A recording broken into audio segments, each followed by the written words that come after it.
Il était une fois une petite fille qui s'habillait tout en rouge.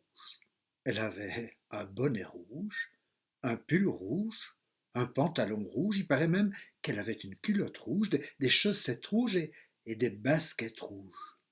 Son plus grand bonheur, c'était de jouer devant la maison en revenant de l'école. Oh, elle jouait avec tout ce qu'elle trouvait. Parfois son vélo rouge, parfois sa trottinette rouge, mais parfois aussi des cailloux, des brindilles, des petits animaux. Mais c'est toujours au moment où les enfants s'amusent le plus que les mamans les appellent. Mais bon, quand maman appelle, il faut obéir. Alors la petite fille en rouge rentre à la maison et sa maman lui dit qu'elle a préparé de la tourte aux pommes de terre, mais qu'elle en a fait trop, et donc qu'elle doit apporter de la tourte aux pommes de terre à sa grand-mère qui habite de l'autre côté du bois. La petite fille en rouge maugrait un peu parce qu'elle a envie de jouer, mais bon, elle obéit. Elle prend le panier avec la tourte aux pommes de terre recouverte d'un drap, mais elle choisit de ne pas prendre la route parce que c'est plus long pour contourner la forêt. Elle connaît un raccourci qui traverse la forêt par un petit chemin. Elle pourra ainsi plus vite revenir et plus vite jouer. Mais en chemin, elle regarde tantôt les nuages, tantôt les feuilles qui bougent, et puis une fleur par-ci, un papillon qui saute de fleur en fleur, et puis d'autres insectes qui jonchent la route. Mais, ouais.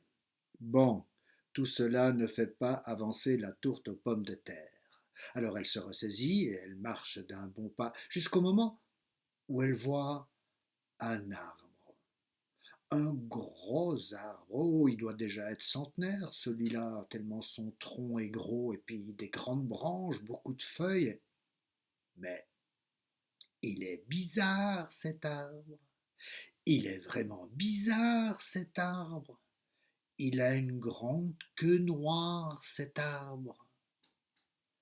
Alors, elle dépose son panier, s'approche tout doucement de l'arbre, sans faire rouler les cailloux, sans casser les brindilles pour pas faire de bruit, et quand elle est près de l'arbre, elle met ses mains en forme de cône au-dessus de sa bouche, et elle crie: Hé, le loup, je t'ai vu, t'es nul, tu sais pas jouer à cache-cache. Et le loup, il s'enfuit. La petite fille en rouge reprend son panier et continue son chemin. Un peu plus loin, il y a une grande clairière, avec beaucoup de bosquets de myrtilles. Oh, mais elle adore ça, la petite fille en rouge, les myrtilles. Et en plus, on est à la fin du mois de juillet, donc les myrtilles sont bien mûres. Et donc elle mange des myrtilles, elle mange, elle mange, elle mange encore, elle se gave de myrtilles tellement le jus lui en coule sur le menton, sur le cou, sur les vêtements. Ben, c'est pas grave, ça ne se voit pas. Le jus des myrtilles est rouge comme ses vêtements. Mais à un moment, elle regarde plus loin au milieu de la clairière.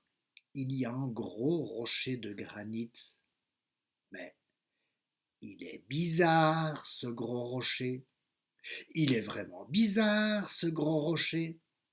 Il a deux oreilles pointues, toutes noires, ce rocher.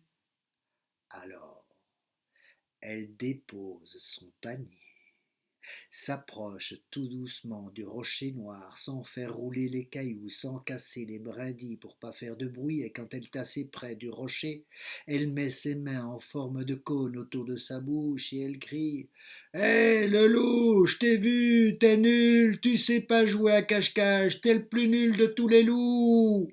Et le loup, il s'enfuit. La petite fille en rouge reprend son panier et reprend son chemin.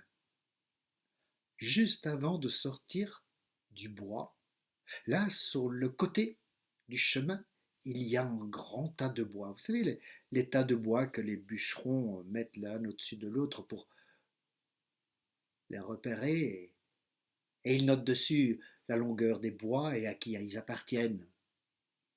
La petite fille rouge regarde ce tas de bois, mais il est bizarre, ce tas de bois.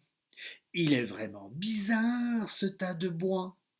Il a une longue queue noire, ce tas de bois.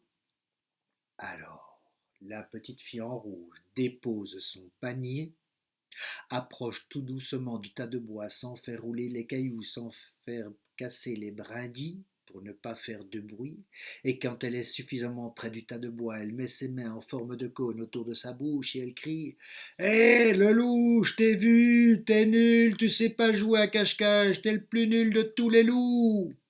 Et là, le loup, il en a marre. Il ne s'enfuit pas, mais il grimpe en haut du tas de bois. Il se redresse sur ses deux pattes arrière, il met une patte avant à ses hanches et de l'autre patte il menace la petite fille en la montrant. Écoute, petite fille, tu peux t'habiller en rouge, en vert, en bleu, en jaune, en violet, en tout ce que tu veux, je m'en fous. Tu peux aller chez ta grand-mère, ton grand-père, ta tati, ta mamie, ton cousin, ta cousine, un ami, une amie. Tu peux aller chez qui tu veux, je m'en fous. Tu peux apporter de la tourte aux pommes de terre, de la galette, des fruits, des légumes, des desserts. Tu peux apporter tout ce que tu veux, je m'en fous. Mais je t'en supplie, laisse-moi faire mon caca en paix.